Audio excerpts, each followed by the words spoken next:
Hello and welcome back to the MSDP Getting Started tutorial series. In this second video in the series, we're going to look at how to control synthesizers and other instruments with data modules, and how to synchronize events across multiple modules using the console master metronome. So we're starting exactly where we left off in the first video. We have our big synth built, and for this tutorial I'm still using my Arturia Minilab Mach 2 MIDI controller, so I can play a note and hear it. But today's tutorial is all about controlling modules with other modules, so I'm going to make a change here. In the A+2 synthesizer, I'm going to go to the controller button, and I'm going to turn that off. So now, if I play my Minilab MIDI controller, nothing happens in the instrument. That's what I want for now, because we're going to use this for another purpose later. So to begin discussion of the metronome, we're going to make another instrument, one that's designed to synchronize with the events in the metronome. I'm going to make a new board, and the instrument I want to use in the sound menu is the stochastic grains.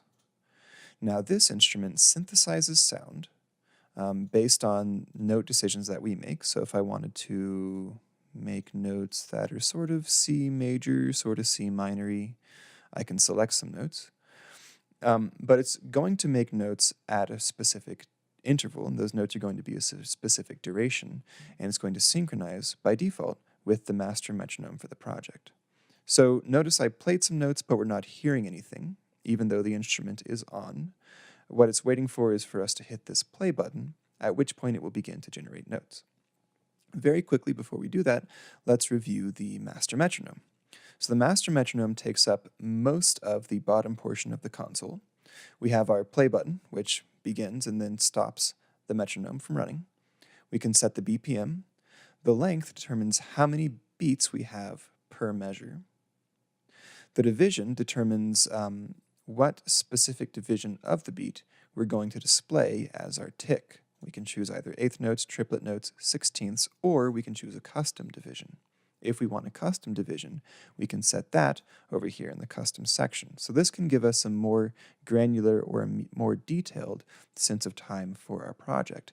And this can be used in various places to help us get these very specific time durations. But for now, I'll leave that at its default 5.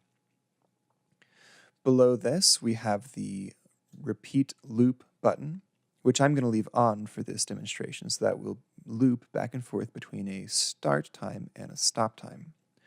The loop parameters allow us to set a measure number and a beat number for both the beginning and the end of our loop, and then this button just pushes us back to the beginning of that loop.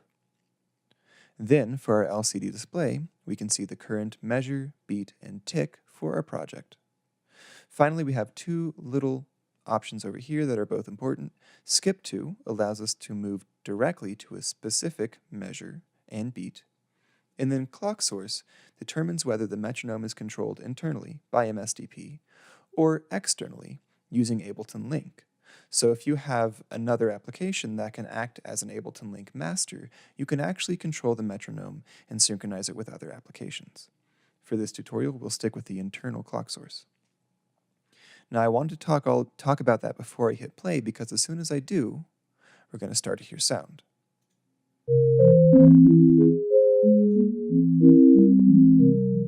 And I'll turn that down so I can talk over it.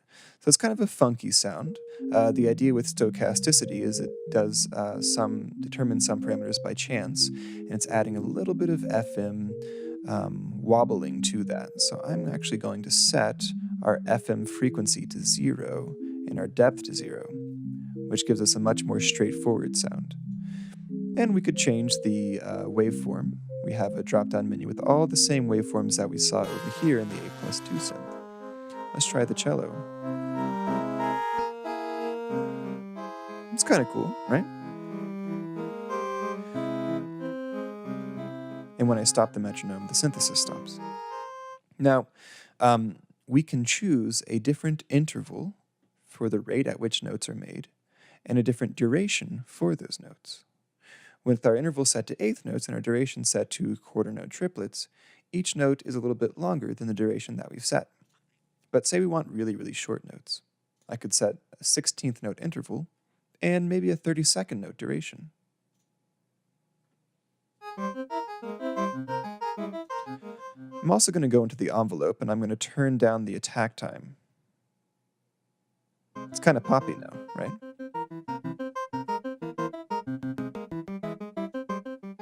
Okay, so we have in front of us now a synthesizer that generates sound choosing notes from random and choosing them from a collection of notes that we've said choose from these, and then it is stochastically or by chance determining how long the attack, decay, sustain, and release will be.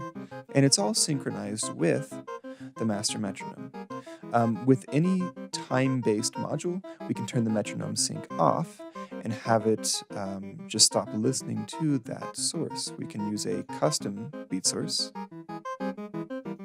or in this case, we can turn the sync off altogether and have it choose random speeds and durations. It's a pretty powerful tool. But we might find it useful to have that same type of stochasticity to control our other instruments. And thankfully, we have something for that. Just like we have a stochastic granular synthesizer, in our data menu, we have a stochastic controller. And this gives us the same types of parameters, but we can apply them to other modules. So a data module is a module that's designed to control the data and the parameters of other parts of your program. What this means is that a data module does not generate or manipulate sound, nor does it generate or manipulate video. It's specifically designed to create control information. So everything in the note generators list does what you'd expect it to with that name. It makes note information. Now that note information needs to go somewhere. We saw that with audio.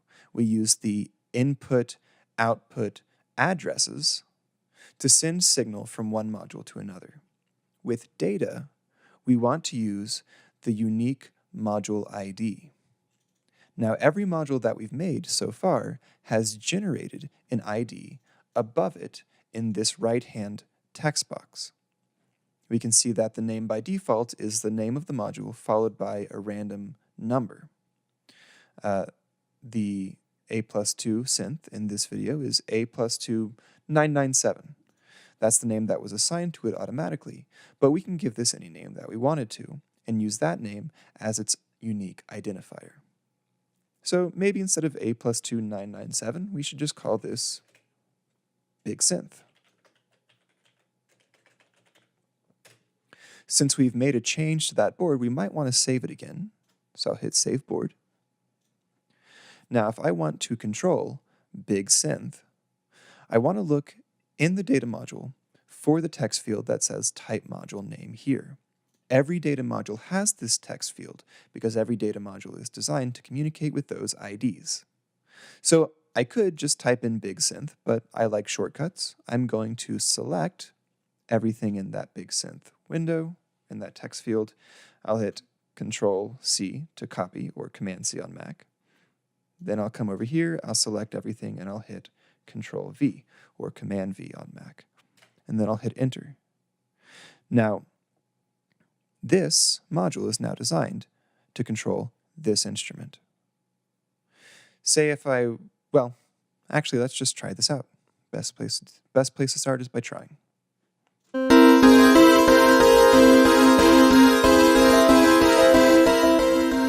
that's kind of chaotic, right? Let's see if we can rein this in. First, let's make our notes short, like they were in the stochastic granulator. I'll choose 16th notes with 30-second note durations. Very, very short. Also, for a moment, I'm going to stop the stochastic granulator so we can focus on the Big Synth. Now if I hit play again,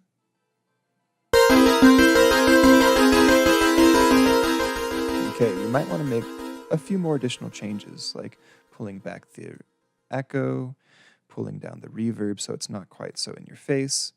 And we can even try maybe simplifying the instrument itself.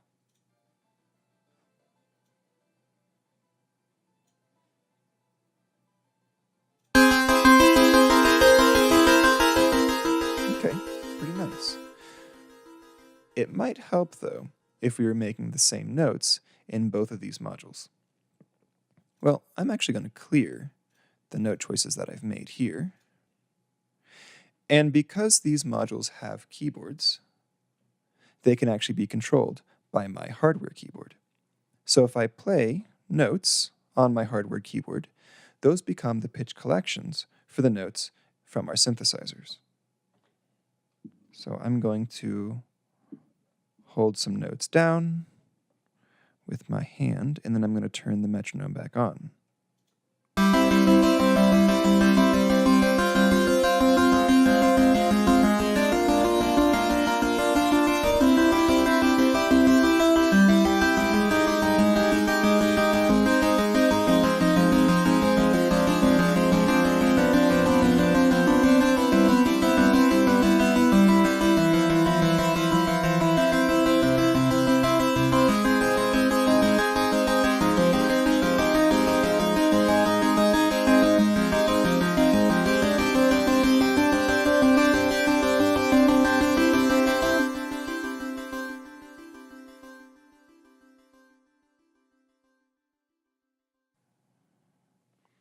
Now, finally, as one last tip from this video, we have all this nice reverb that's accumulating in here and this nice echo that's accumulating in here. We may find that we want to have multiple sources going to the same place. Wouldn't it be nice if we had the same echo and the same reverb being applied to the stochastic granular instrument as we have with the A+2? Well, we can actually do this very easily. We have our outputs, just like we have in every module, and we can set our second output in our granulator to A1. You can send multiple audio signals in the same paths.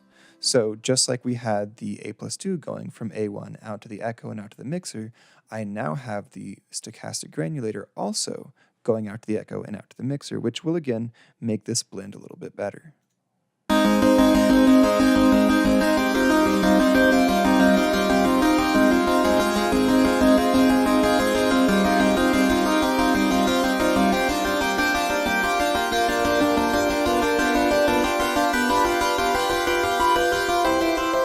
So to review, in this video, we learned how to create instruments and modules that are controlled by the master metronome.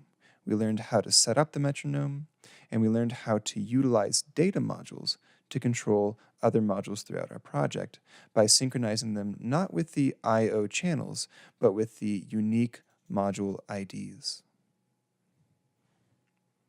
In the next video, we'll start to look at the video modules.